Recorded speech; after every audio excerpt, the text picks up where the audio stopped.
Okay. All right, Peter, the floor is yours. All right, wonderful, wonderful. So this part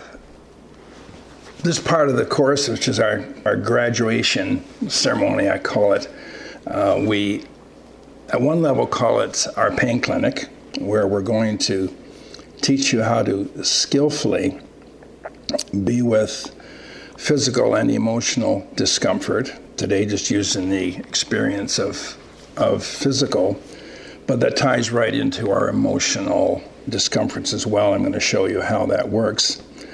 So you're going to have an opportunity to learn vitally important skill sets in terms of being with what we would call the inevitable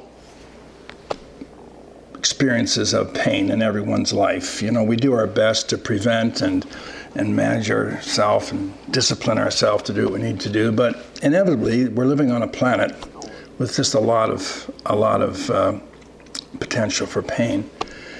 But that potential is made much more a much more awful experience, because for most folks that pain automatically transitions into suffering.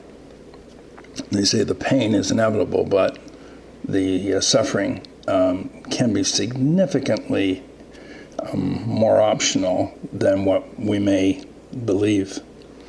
So when we look at this clinic, I mean, I'm calling it pain because we're going to learn to work effectively with some physical pain today. But I also like to call this one of my ultimate teachings in opening the heart. You say, "Woo, Peter, that seems like a big jump from going from, the pain clinic to opening the heart." Well, it's not as big a jump as you might think. The history teaches us that many groups through the ages have intentionally learned how to be skillful with physical and emotional pain, because it does open the heart. And it opens the heart for a couple of reasons. The big picture goes like this: in order to not let our pain cascade into suffering, we learn how to reduce the resistance that our human nature brings to us when we get into pain. You see, it's really important to understand how we've been engineered by nature. We have so many wonderful gifts, as you know, through brain architecture, body mechanics, and all that. But mainly, they are designed to help us with surviving and reproducing. And that gets in the way of us living a socially useful and personally satisfying life sometimes. How so? Well, let's just take a simple example of a back pain. You have a back pain, and you experience a certain amount of suffering with that. And the suffering comes from the epicenter of the injury, but also from what nature brings us, so we'll stop doing what we are doing. We go to a masseuse and they work on our back, and it feels better. Not totally better, but a lot better. Well, mostly they haven't touched the epicenter. What they've done is they have softened the tissue around the injury, because it has been put into stress, tightens, and puts off signals, nerve signals, to say, ouch, this hurts. You go to your doctor, what to do, doc? How can you help me? Well, here's some muscle relaxants. Why? Well, because the resistance that has come from nature to stop us from doing what we're doing so that our injury can heal, that can be softened with muscle relaxants.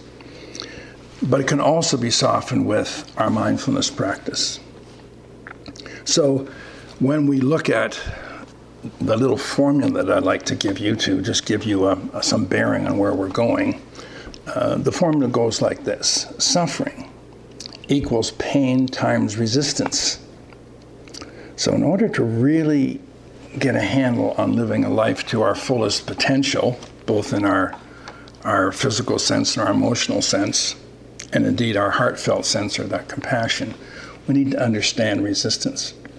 Because resistance naturally comes to us through this physical door, and it also comes through the emotional door. And so what would be an example of resistance in the emotional door? Well, let's say you've done everything you can on a situation in your life. You've looked up and down and all over, and you've done everything you can to correct it. But nature brings us worry, continues, even though we've done everything. Why? Because it's doing the same things with the back. It's trying to protect us from not making things worse and to get through this. So how this impacts this opening the heart is because the more that you develop the skills to not resist the emotional and physical, in other words, to drop this resistance, the more you develop that, it has a way of opening the heart. I have a quote in the book: capacity building to open the heart.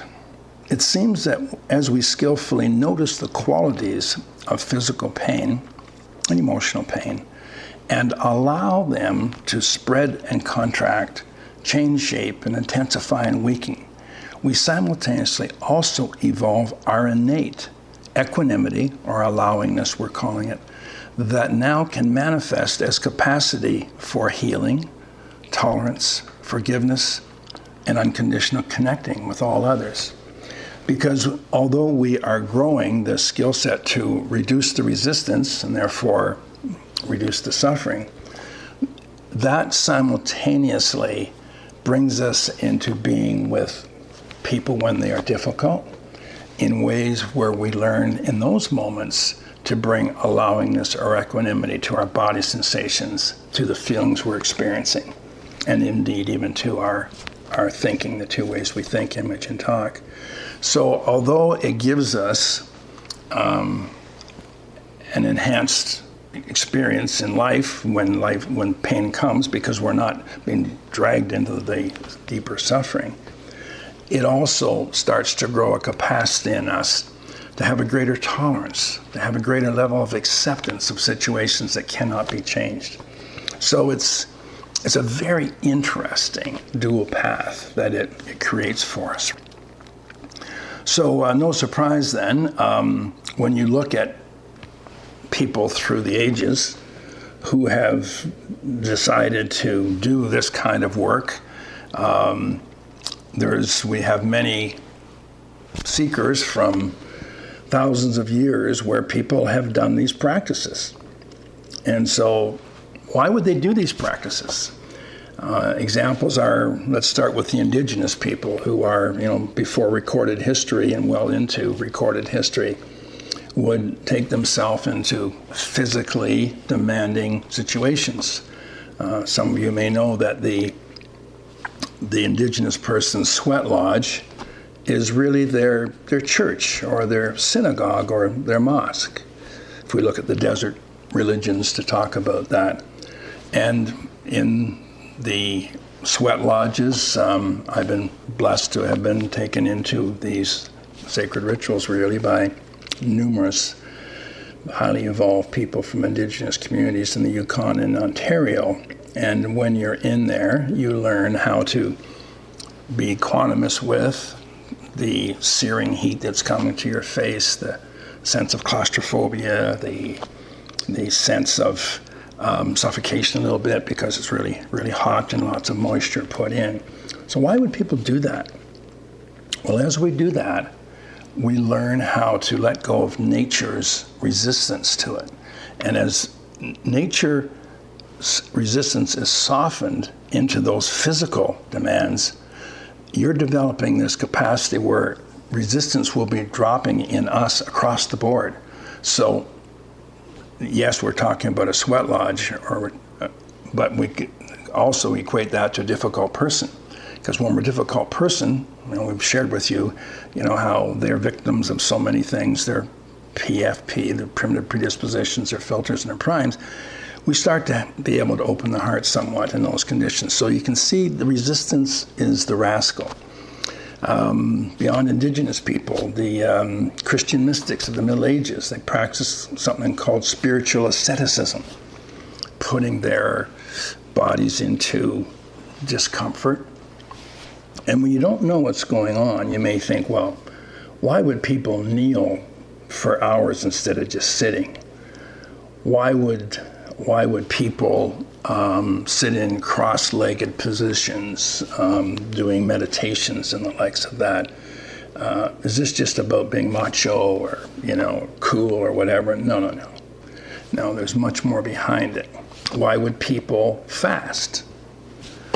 Why would people not, in the old days, eat meat on Fridays? And it goes on and on with different practices.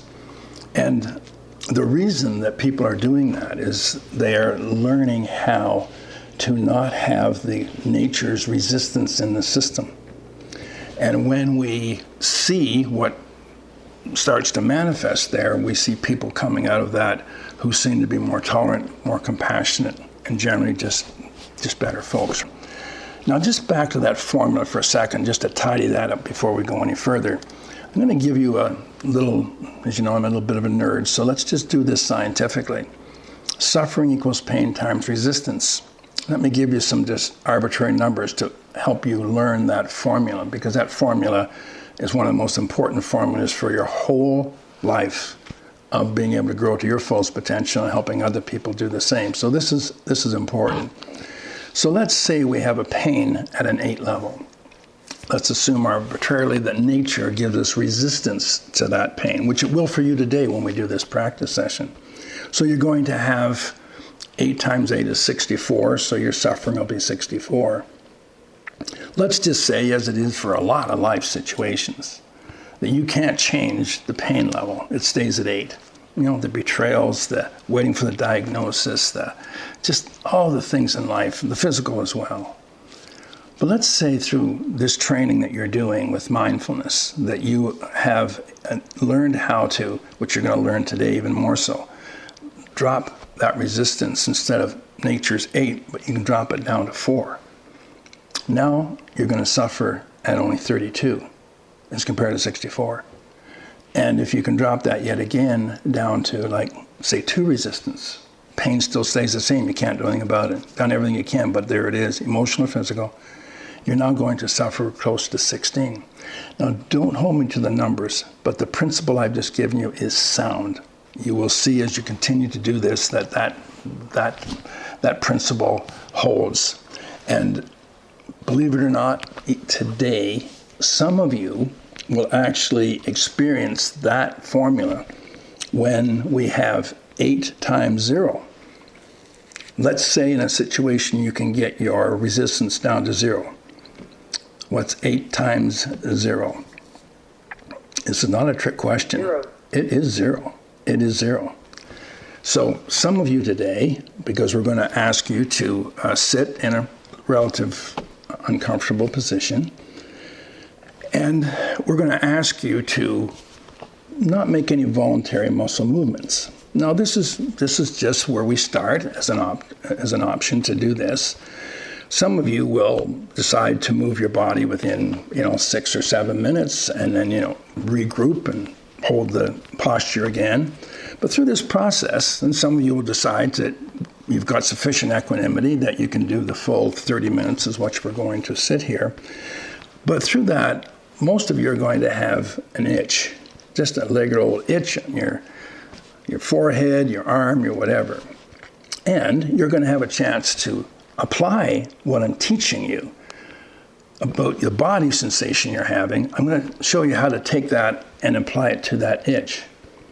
And you're going to learn that if you apply these 4 major tools we're going to give you here to that itch, the suffering will dissolve.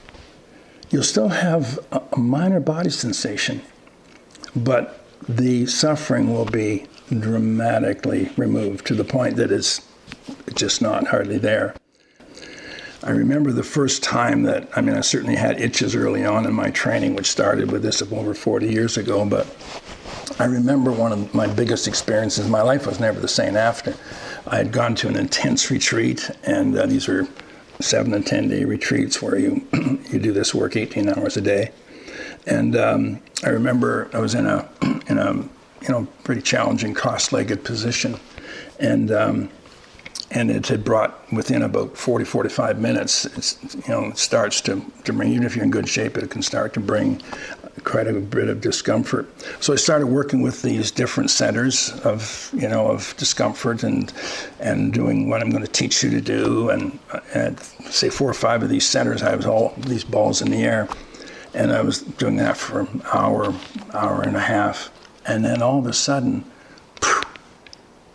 like, there was no discomfort whatsoever. Just a minor aware that my legs were crossed. But, oh my gosh, I said, what's just happened? Well, what happens is this. Nature has a finite amount of energy that it puts into resistance. And if you can be equanimous with it sufficiently, then you're not going to be taken into that 8 times 8.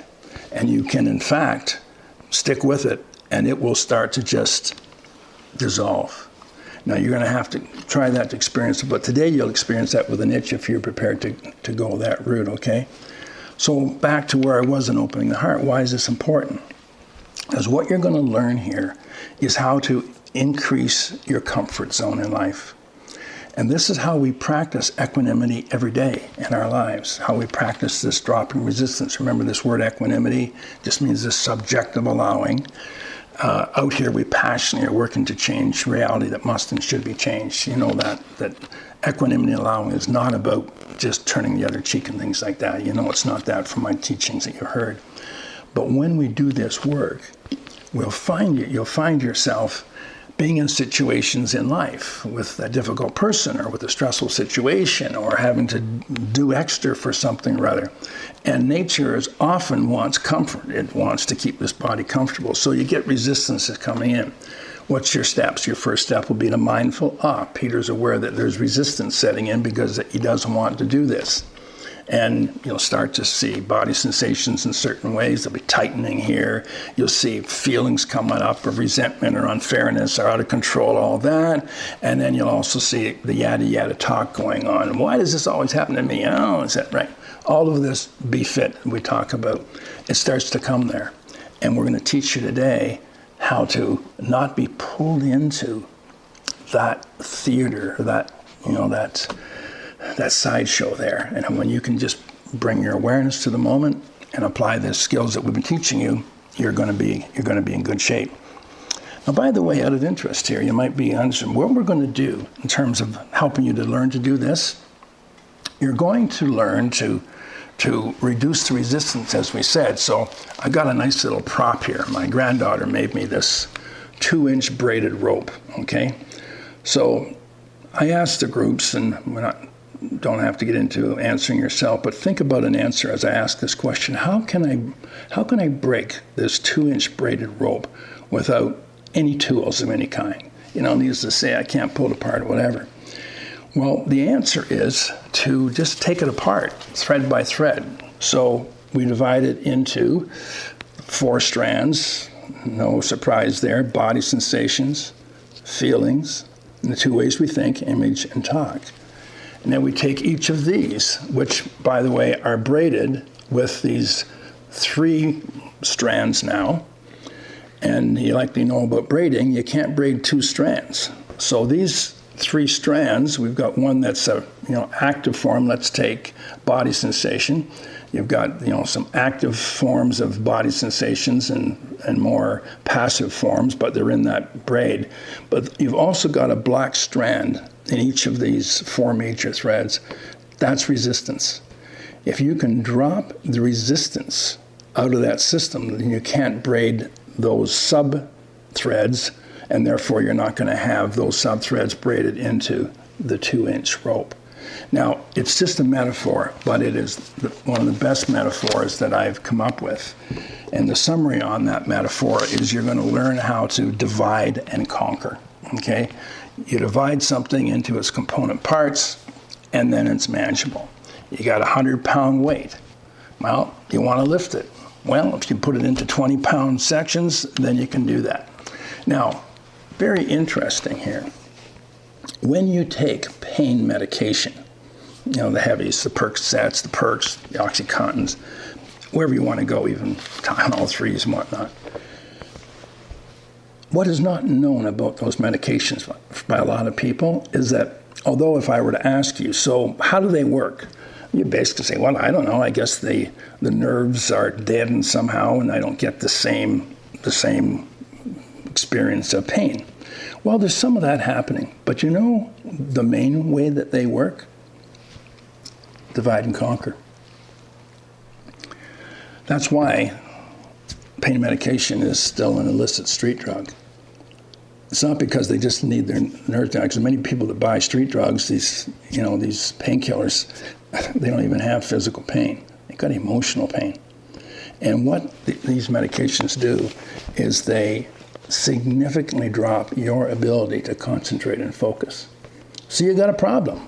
But now if you can't concentrate on it, and the brain would usually be going without the drugs, yada, this is awful. Oh my gosh, whatever, when's it going to end? Right? Well, when you're on a heavy pain medication, who cares? You're not focusing on anything. You're just, that's divided this experience up into many different parts. So there's nothing too strong for you.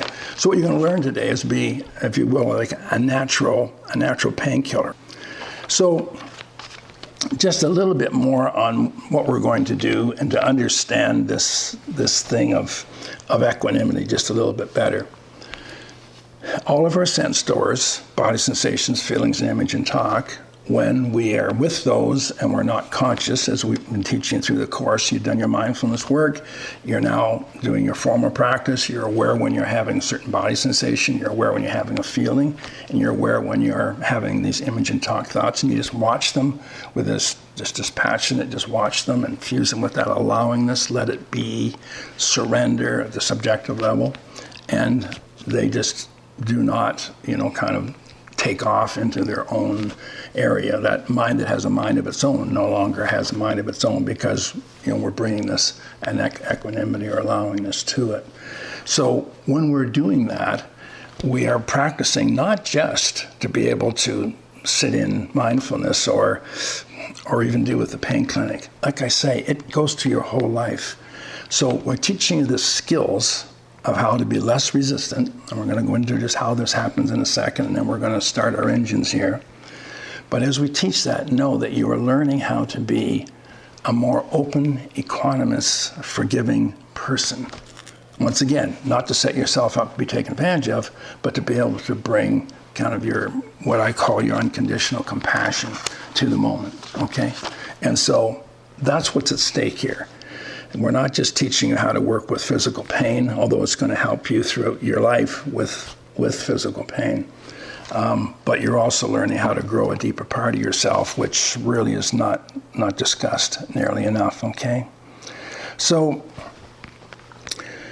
just let me end with one more piece on this. It's the big picture of where we're going, and then I'm going to show you specifically what you're going to do.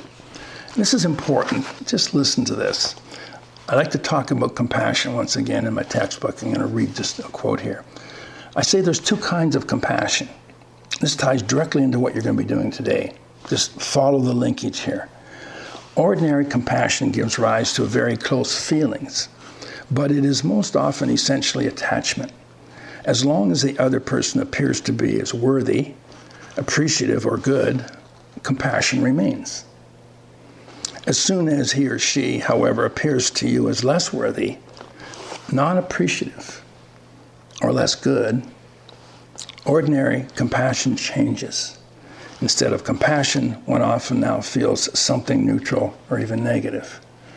That is the good intentions of many, many people who are supporting and serving other people, doing their absolute best, Cognitively, I should do better. Cognitively, I want to do better, and that's okay. But as you can see where I'm going, there's a little bit of a holding there, that there's a condition.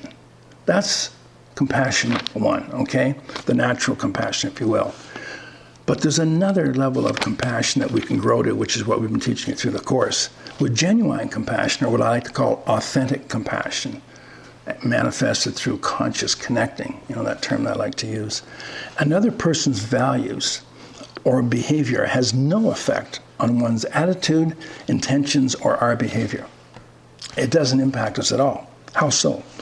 Authentic compassion comes from mindfully experiencing the other's suffering. We mindfully experiencing it. We get it. We get it at a very profound, deep level because of our consciousness. We now become aware, and we want to do something for them, regardless of their acknowledgement or perceived worthiness. And that takes the growing that we've been doing with you.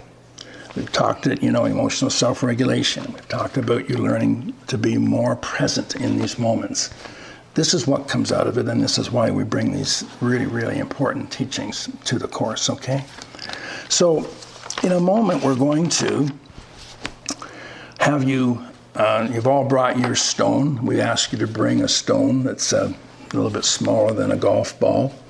And we have extras. Do we have extras if you need some? Okay, that's good. So what we're going to ask you to do in a minute, I'm going to show you where to go, we're going to sit on that. And I'd like to just give this couple of minutes on the stone, why it's such a great teacher here, okay?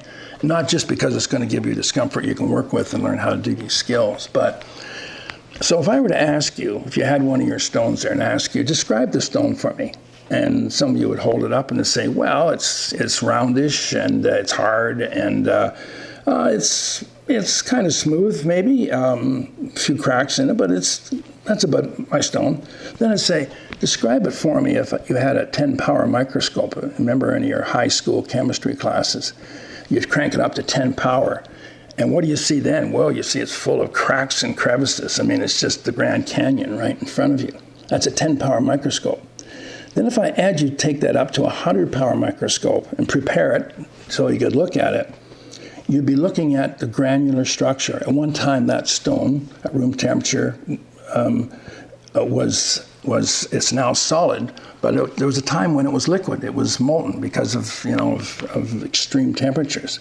But now it's solid, and it freezes into, just like water freezes into shards of ice at freezing temperatures, the stone is frozen. And then number 4, if I won't slow you down with this, but if you looked at this under an electron microscope with a little bit of appreciation for quantum physics, you would describe that stone to me as being 99.9999% space, not solid at all. And you'd also realize that it's moving, ever expanding and contracting, as all of nature is. So that's what you're going to be sitting on. But in order to take the teaching to a deeper level, I ask you, what's the right description of that stone? Which one of those 4 is right? And most of you are likely saying right now, well, Peter, they're all right. Absolutely right. So it's our decision in life to take that teaching, and what do we do with it? Hey, we don't do any mindfulness work. We don't do any of the other skills we've been teaching in the course. And you've got a pretty good life. You're doing, getting, having, bigger, better, more, and you're pretty happy. You got your health, you got friends, you got love. I mean, this is all good. But eventually, that starts to fall apart. So what we're saying here is, don't rely on just that one level of the stone. Our potential is to be all 4 levels. We can learn how to go, do the best we can in our life. Number 2, we can learn how to reach out to other people and be the best caring supporters, supervisors, adult, child, life partner, got a friend, whoever. We can be that way as well. And then those other 3 and 4, you can learn to do what you're doing now, which is opening consciousness. And as you open consciousness, you go to this 3rd and 4th level of that stone. You can have it all, is what we're saying. I give you that little 2 minutes to try to once again, I've never even apologized. I certainly haven't tried to hide the fact that every time I'm on the mic here, I'm trying to motivate you to grow out of doing, getting, having bigger, better, more into your deeper potential. So that's what we're doing here, okay? So how are we going to do this? In a moment, I'm going to ask you just to put that stone on either side. If you realize when you're sitting, you actually have two that are called sits bones. If you just, either side of your butt, you're going to feel there's like a bone there. And I would encourage you to put that stone close to, and maybe in some cases even under it. So you're literally sitting on one side with this stone there, okay? And then as we get into our practice, we're going to do the regular practice for 10 minutes or so. And then I'm going to take you into how to live and work with the discomfort that's arising. Here's what it will look like. You got the pain and it's there from the discomfort, but you've got nature now bringing you into the resistance. How do we divide and conquer resistance? I'm going to have you look in terms of experiencing the body sensations. I want you to find the location that this discomfort is occupying. Because it's not throughout your whole body, it has a location. Number 2, I want you to get a handle on what the shape is. Because it's not over your whole body, there's a shape. It's got a perimeter. And we're going to bring that into you observing it. In each of these observations, you're going to learn how to be equanimous, allowing, surrendering in terms of your subjective experience. Next, you're going to look at this discomfort that's happening, and you're going to realize, oh, this discomfort, this intensity of this discomfort is not just one blah. If I look closely, it's getting stronger, and then it'll be the same, and then it'll go back down to being a bit weaker, and then up to stronger. And so I'm going to have you track the intensity of stronger, weaker, or the same. I'm going to have you track the size and the shape as being bigger, smaller, or the same. And as you're doing this, you are learning how to apply your mind into dividing and conquering what nature's trying to do, which is just coagulate everything and bring that resistance up to an 8 level, okay? Now this is next minute, all I'm going to give you is a minute here, and for some of you, this won't turn you on or float your boat, but some of you will be interested to hear this. When you do what you're doing, let's say you're not doing any of this strategy I'm giving you.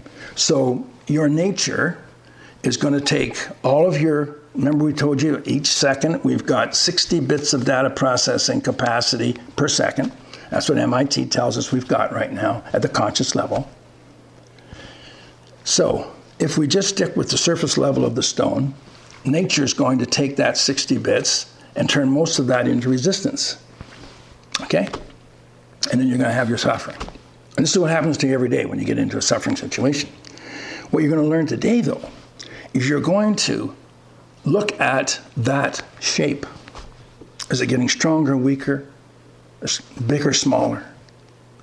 And as you do that, you're going to redeploy some of the energy that nature would have used to build your resistance. You're going to redeploy some of that energy into tracking bigger, smaller, same, stronger, weaker, same. And because you now are taking away from nature's real estate to build discomfort on, you're going to feel less and less suffering. Because the energy needed by nature to make your body and mind resist, it doesn't have the raw material. Because your consciousness has redeployed it into the experience of the present moment. This is why throughout all our training, through the training we've been saying to you, learn to stay in the present moment. Learn to not let that mind have a mind of its own and do what nature wants to do. Learn how to, with allowangness and equanimity, just redeploy. So you're not resisting anything. The culture would have you say, you get into discomfort, be it a relationship meltdown or be it whatever, turn 180, way back and run away as hard as you can, going to the mall and buy something new, plan your next trip, have an affair, whatever nature's decide they're going to distract you away from your difficulties. But we're going to say, go 180 back into it and see what is happening to develop the resistance, and then learn how to divide and conquer it, okay? So that's what is going to be about the next little bit. We're going to ask you once again to do this for a half an hour, but some of you will say, okay, I'm going to hold my posture, and maybe in 5 or 6, 7 minutes, you're going to say, okay, I think I've had enough of that. I'm going to move. I'm going to stay mindful. I'm going to stay with it for half an hour, but I'm going to adjust my posture, and then you'll go back at it for another 10 or 15 or whatever. And some of you will be okay with doing the equanimity to be able to do this. Here is the one big instruction. This is the only really big important instruction. Do not find yourself white-knuckling yourself through this experience, because that is not purifying consciousness. It is, in fact, contaminating consciousness. If you get into white-knuckling, geez, when is this going to be over? I'm not going to break. No. You've already lost. The moment your practice starts to fall apart, and I'm going to guide you really closely on this, you just stick with me and follow my instructions, and you're going to be able to do this experience. And from this experience, you're going to learn how to take it into other parts of your life or whatever. Today, we're just working, by the way, with physical discomfort. You're going to be able to do this same thing when you have an emotional or relationship discomfort the same way, because the same applies. You bring presence and equanimity to nature trying to cause you to suffer through the resistance, and you will not be driven by that resistance. Hence, you will have the presence and the capacity to deal properly with what needs to be dealt with, okay?